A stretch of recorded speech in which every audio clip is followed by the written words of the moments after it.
We may feel that God is not being fair to us whenever He chooses to separate us from people. We do not even ponder on the reasons why God does so, but we just conclude in our hearts that He does not want us to be happy.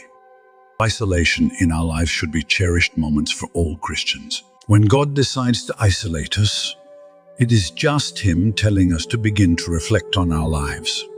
Have you noticed that immediately after your isolation process, God usually decorates your life?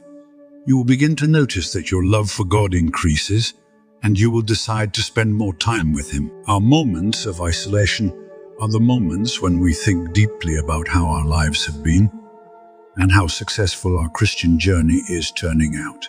Let us ponder on the transformation of an ugly caterpillar into a beautiful butterfly. I bet you no one will choose a caterpillar over a butterfly. Even a butterfly will not like to be referred to as a caterpillar. But do you know that a butterfly will forever remain a caterpillar unless it retreats into its cocoon? The caterpillar will have to enter into solitude and spend time alone in probably quietness. Just like the transformation of a caterpillar into a butterfly, God also uses our moments of isolation for the betterment of our lives.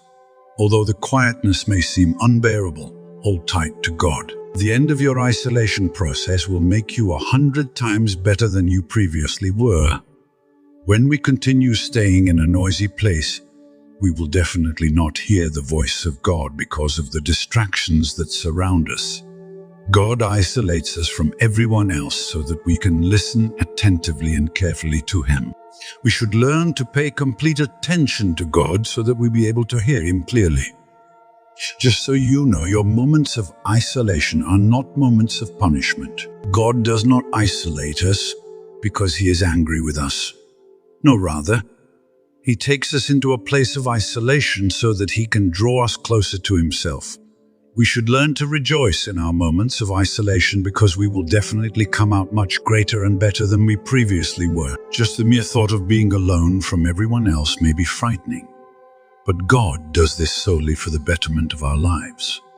Let us pause here and self-reflect on these questions. What if the only way that can enable us to transcend into higher heights in Christ Jesus is through isolation? What if we keep rejecting moments when God tells us to separate ourselves from the crowd and never get to know God better? What if God is just waiting for you to enter into your own cocoon so that He can restructure you and make you surpass in quality? Stop and think about what God says concerning you in the book of Jeremiah, chapter 29, verse 11.